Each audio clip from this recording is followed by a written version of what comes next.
Welcome again for joining us here for this wonderful announcement. And I would like to take this opportunity to introduce you to our president, Dr. Anton Rhys.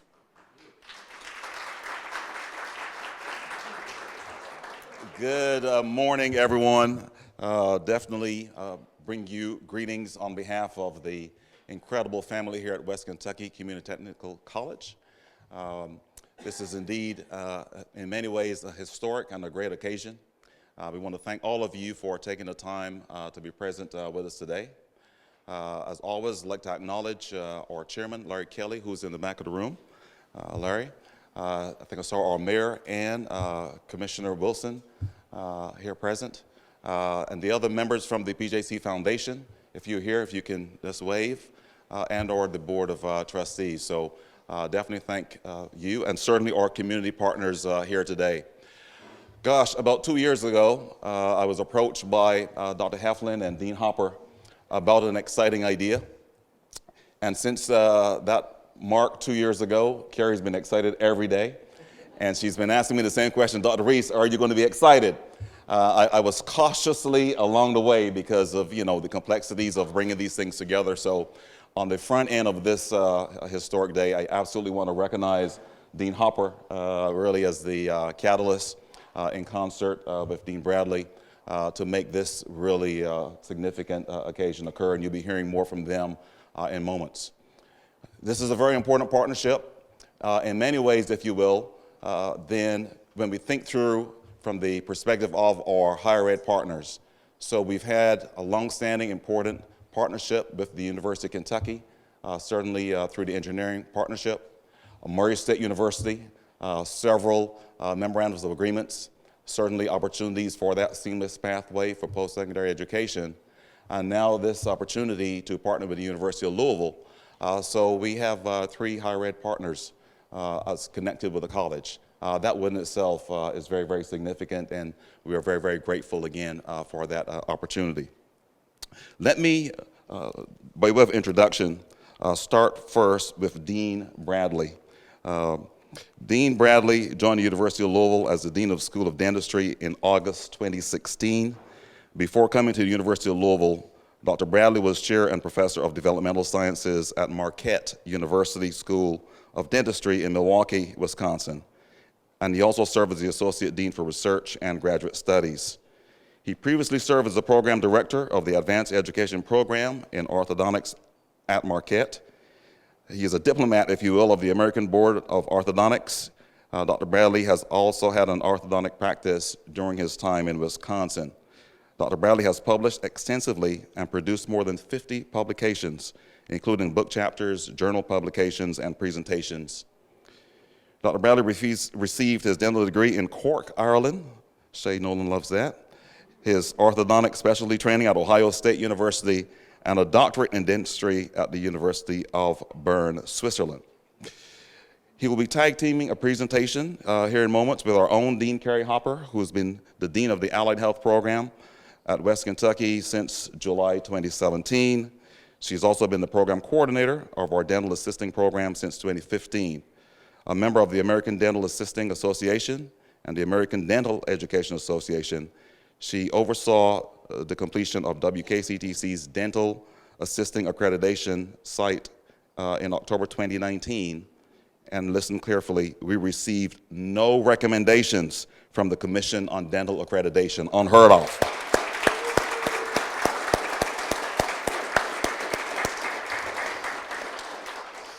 Carrie received her Bachelor's of Science degree in Career and Technical Education in 2006 and a Master's of Science degree in 2008, both from Murray State University.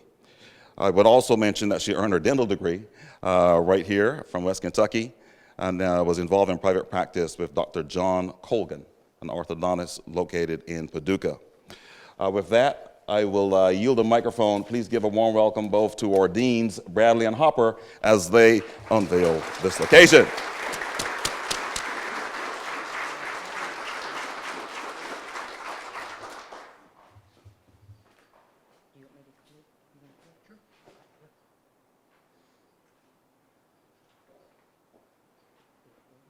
Wonderful. Well, thank you so much for, it's been a pleasure and an honor to be here today. This has been a culmination of a lot of work by a lot of people, and the one that's done most of the legwork on this is Dean Hopper. It was about maybe 13, 14 months ago, I made my first visit here to Paducah with a team from the University of Louisville. And, we've always had a partnership. Our AHEC students have always been a part of the program here where they've come down and visited. But what was made very clear to me was the huge underserved population that exists in this area and how our students, would benefit from this opportunity. We heard from folks in the hospital system about the ER visits related to dentistry, the unmet need, and how they would certainly need services like this provided. So as you can see from, our strategic plan at the University of Louisville, we've always been committed to try to develop relationships with community sites because it's really a win-win situation. It allows our students to come into different diverse population groups, to become immersed in that society, in that area, and to really learn more about the culture, about the peoples in that area. So community engagement is a very important part of our learning. And so you can see here that, we want to strengthen oral health in the state of Kentucky. We're not just about Louisville, we're about the state of Kentucky and trying to help the oral health needs of the state. So what is it that the action steps were from that? Well, over a period of the years since I've been dean, we've actually developed this will be our third site that we've developed where our students will be rotating or be placed on a full-time basis. And so our plan is to develop a full-time clinic here with a dentist on site here in partnership with WKCTC. And we've had this model in a couple of locations. We have one in Beverly, Kentucky, which all of the geography of Kentucky better than I do, but that's on the southeast side of the state. We also have a clinic that we send our students to in Shawnee Clinic, which is in West Louisville. And this one would be, clearly covering another part of the state that we think we need to be present in, and this is where Paducah comes in greatly. So, what is it that we want our students to do, or what is the purpose of it? Well, clearly, it's, like I mentioned earlier, it's to expose students to diverse populations, and to, more importantly, rural populations and rural culture. The needs of the population here can be oftentimes very, very different than the needs that are being met in Louisville. And so for our students to come and be a part of that learning and be a part of the solution to some of the problems that you have in this community is just really a win-win situation.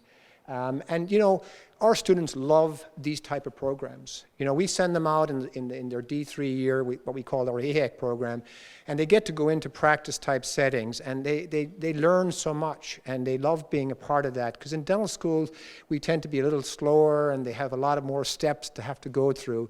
In these settings, they can a lot of times do more work, and they love it, so it's a great opportunity. So this opportunity here will actually be more like a private practice setting. And so again, another great educational learning point for our students as they begin their careers in practice. So why here, and what is the need? We just, I love this lady and I believe everything she says, but we did our due diligence. We did our due diligence, and if you look at the proportion or the percentage of people that are here in Paducah and in the surrounding counties who are on Medicaid, who have difficulty in finding a provider, we will be that provider. We will be that place where they can come to and get the need. And we want to make sure that, when we get this clinic up and running, that we make sure that we market ourselves or make ourselves known in these communities, because we want to be the access or the focus for folks to come here. We plan to have about 6 students here with a dentist who will be providing care alongside a team which would consist of a hygienist and a dental assistant and a practice manager to run a very, what we hope will be a great learning opportunity for our students, but a great clinical focus point for the people of these counties and the city and the neighboring counties. So, I get this all the time. I get calls all the time. Can you please send your students down here or up here or whatever? And you can't do it unless it's a partnership. Dentistry is very expensive. You know, when you look at the ratio of the dentist to students, it takes a lot of costs involved in that to run a dental practice or to run a dental educational model. We could not have done this without this partnership. We have worked out an MOU where we essentially will come in, and it'll be a U of L clinic, but it's in partnership and being placed at WKCTC. And they are providing us with the facility, the location, to be able to do this. And this is a, a picture of one of the dental chairs up there. And again, I think we can go to the next slide. And as you can see, there's a modern facility that would have been left underutilized if this hadn't have happened. As many of you know, the hygiene program has closed, and this provided the opportunity for the capacity for us to do it. So it was sort of a perfect storm that really brought us all together here today. That's culminating in this announcement. So it's just a terrific opportunity for us. This is our other clinic, which is in partnership with the Redbird Clinic in Beverly, Kentucky that I talked about. So the model is, this is going to be a similar model. In that model, 4 of our students go down because they only have enough room for 4. And they stay in the community, and they treat patients there with Dr. Collins, our dental director down there. And again, the types of patients that they're seeing is just amazing to them. What they come back and they talk about their experience, because we talk about our students making personal reflections on their learning, and it really touches them to see the difference that they can make. Sometimes in dentistry you might be only doing a filling on somebody, or it might be kind of a maintenance, but when you see people who have lost most of their teeth and who are completely dentally destroyed, and to have them see the product of being rebuilt literally transforms lives. It transforms the lives of the people that are receiving the treatment, but also delivering the care. We can move to the next slide. This is actually of a patient in Beverly, Kentucky, who was treated by Dr. Collins. And as you can see in the posterior part of the mouth, you got pathology, you got disease, you got roots that have been left embedded, no functioning dentition. And you might think, well, this is a old person. This was actually a 17-year-old person. And so when our students see that and the difference that they can make, like I said, it kind of points to the picture of what can be done and what the need is. And this is our traveling van that we have. We actually, Dr. Collins is beside me there on the right-hand side. And this is kind of a screenshot or a shot of where our clinic is in the foot of the Appalachian Mountains. And so we're doing a lot of good there. And again, with the help of folks like Dr. Collins and the people at Redbird who we partner with. So again, it's all about partnerships. And there's another slide of the clinic and the parking area. They have a nurse practitioner in there as well. It's a former hospital, which was closed down. So, again, it's a partnership. Wouldn't happen without both of us being at the table. I want you to know that, we met with the local dentists last night to talk to them about this and what our intent was. And I can tell you that their response was overwhelmingly supportive. They really see this as a great addition to the dental services that are provided here in Paducah. They don't see it as a threat. They see it as an adjunct to what they're doing. And we're here to partner with them as well. And we're just so excited about it. So again, thank you so much. It's been a privilege and a pleasure to make this announcement with you all here today. Thank you.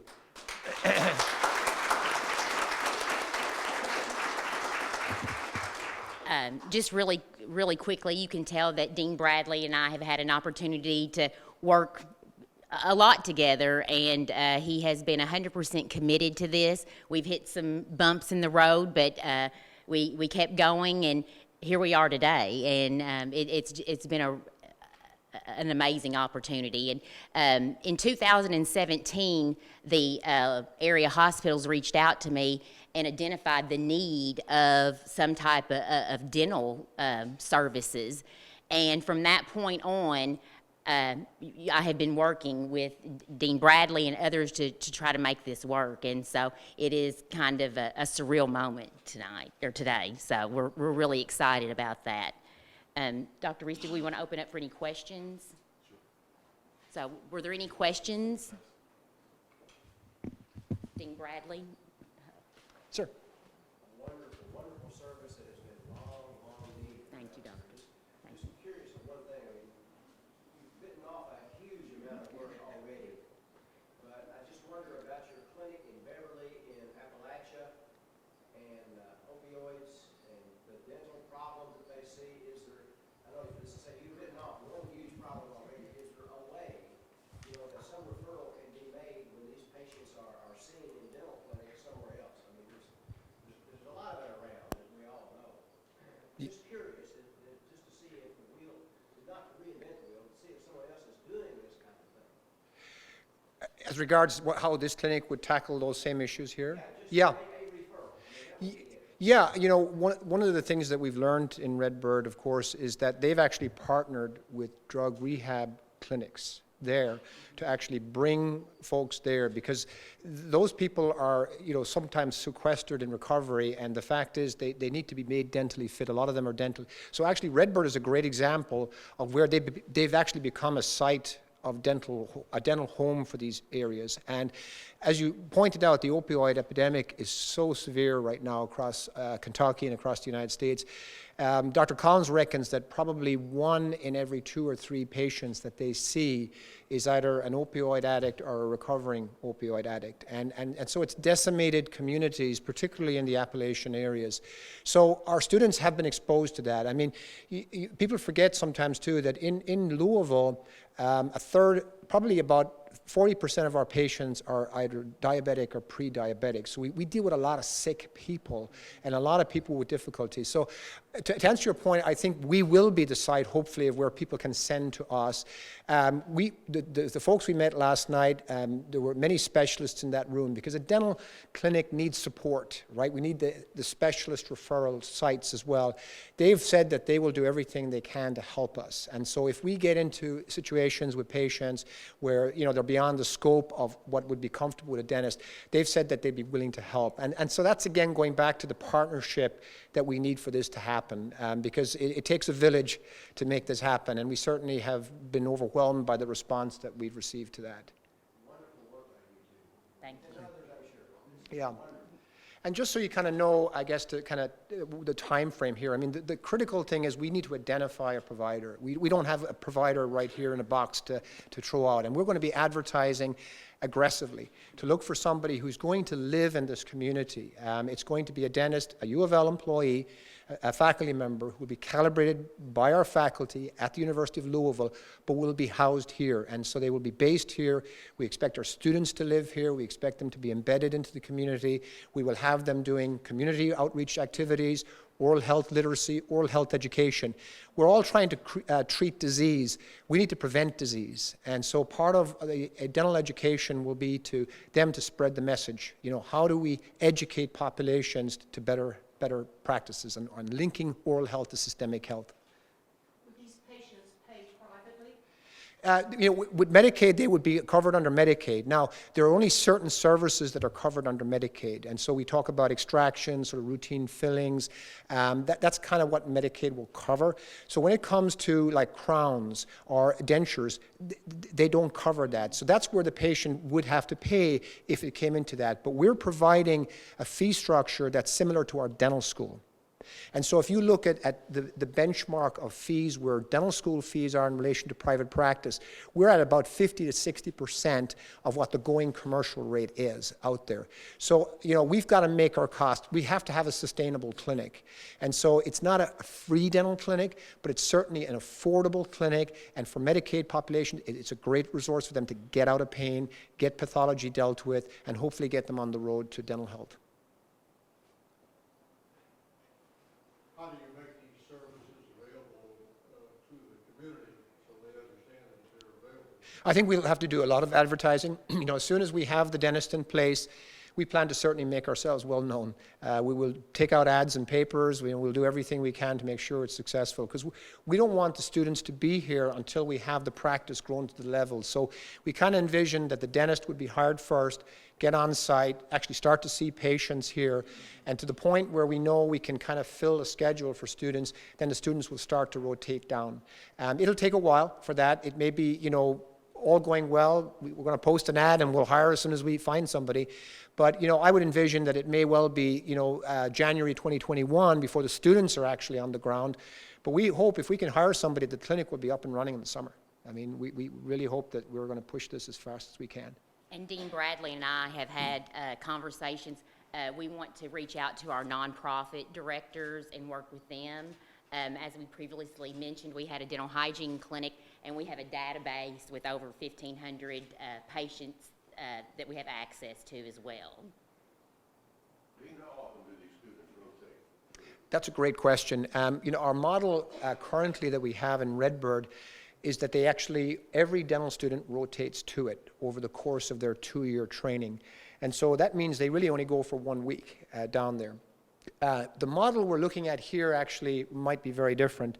It may be that we actually will send 6 students and they'll be housed here for their entire year, their entire final year. That way it gives consistency. And that the students don't have to readjust to a new environment when they come down here. We're looking at that model. Some schools have done that and done that successfully. I'm in favor. I personally like that model because, it gives the dentist familiarity with the students, and we have them enough time to be immersed in the community. But we have accreditation standards we have to meet. There are a whole bunch of things we have to look at. Another thing is our accreditation standards dictate that our students have certain experiences in all the areas of dentistry. And we'll have to make sure that they're getting those experiences here. If they're not getting all those experiences, it would probably preclude us from making it a year-long site for a group. So we're looking at all different models right now. But essentially, there will be students here all the time. Our intent is to run the clinic 5 days a week, all year long.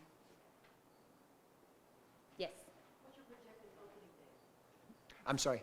Opening day, projected opening day. Again, the limiting factor is we could open tomorrow if we had a dentist. So we were waiting to have this announcement, and the ad is actually going to go live tomorrow. And it's going to be a national search. We're going to look for people that have graduated from U of L who we know were from this area or from areas in Kentucky and rural areas. We're actually trying to proactively reach out to those folks and say, hey, by the way, we're looking for a dentist here who would be, would you be interested? So quite frankly, that will be the biggest challenge, is we need somebody who's got the experiences to be able to manage a clinic like this and to manage students, and that's not easy. So we're certainly going to do due diligence because this has got to be done right, and we want it to be a success. And so I'll rather hire the right person and wait a little longer than make a bad decision. Dr. McRae? Are you ever involved in a federally qualified health center, FQHC No. of any kind? I know there's several around that provide dental services. Right. Yeah, we're not. And there's a lot of federal regulations and things that go into that makes it very complex. Very few dental schools have become associated with them for that reason. We think that we can make this work based on the relationship that we have with WKCTC. Part of why we think we can make this work is that because we're a part of U of L, tax ID, we actually will qualify for some gap money that will bridge the gap between the Medicaid rate and commercial insurance. And so that was sort of the big trigger for us to make this happen, because when we first came here we talked about the bumps along the way. Well, it's money. I mean, money is we need money to run a clinic like this, if you take Medicaid as a revenue source completely, you can make your ends meet because you're getting 32 cents on the dollar of what's being charged outside. Your overhead rate is 55%. The math doesn't add up. But we think we can make that gap up with this gap money through the federal government and state money. And it's a kind of a risk on our part, but we felt like we need to get this going, and we want you in the community to see what this looks like, what we're trying to do, and we would welcome any financial support or any support along the way as we build this forward, because we want it to be sustainable. We're not just coming here to be here for a year or two. We want this to be a long-term presence in the community. Thank you. One more question? Bridget?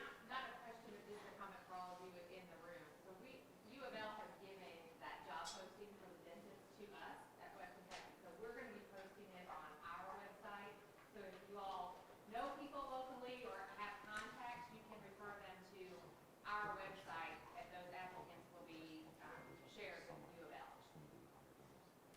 There will also be posting a full-time position for a office manager because they want to hire both a dentist and an office manager to kind of correlate and collaborate on the opening together. And just to kind of, I guess, elaborate on the time frame, you know, staffing is something we're going to look at maybe to hire right away as regards an office manager to do some of the legwork of beginning, you know, to reach out, get patients, you know, talk about the advertising, getting ready for the hiring of the dentist.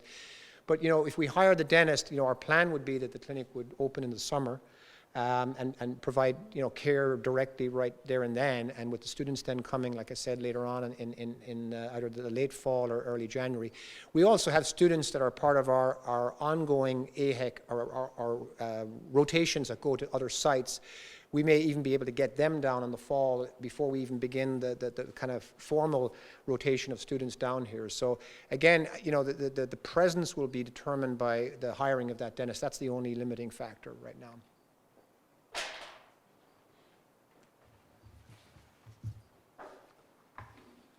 All right, so at this time we will do our formal unveiling.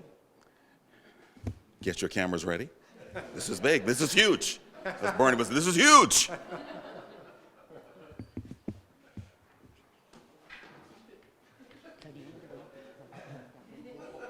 Okay. No, you want to shake out your shoulders a little bit?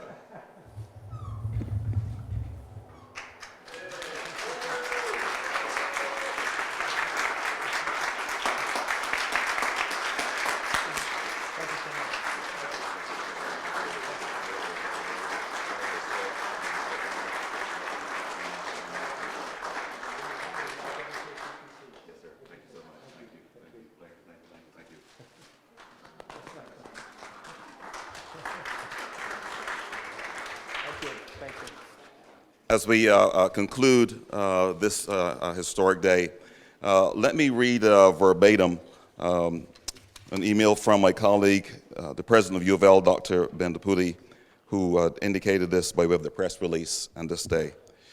The important work of the University of Louisville is not only educating future healthcare professionals, but also teaching our students to become culturally competent providers. Collaboration with West Kentucky Community Technical College strengthens our community engagement in the western part of Kentucky, and we are proud to join them to establish a dental clinic in Paducah.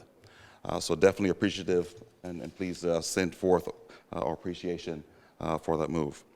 We will have an opportunity, if you have time, to tour our dental facility. We have some staff members in the back who will direct those tours. It's on the second floor, so definitely would encourage you to savor that opportunity to see firsthand what we have currently to offer, and also an opportunity to meet some of our students. With that, again, thank you so much, Dean Bradley, on behalf of West Kentucky Community Technical College, which I should have mentioned recently by Best Colleges is ranked the #1 community college in the Commonwealth of Kentucky.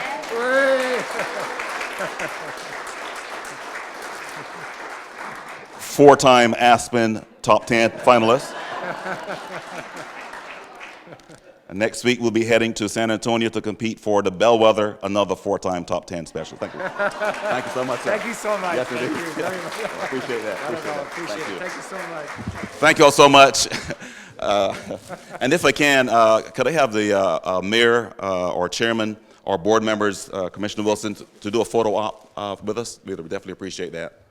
Thank you.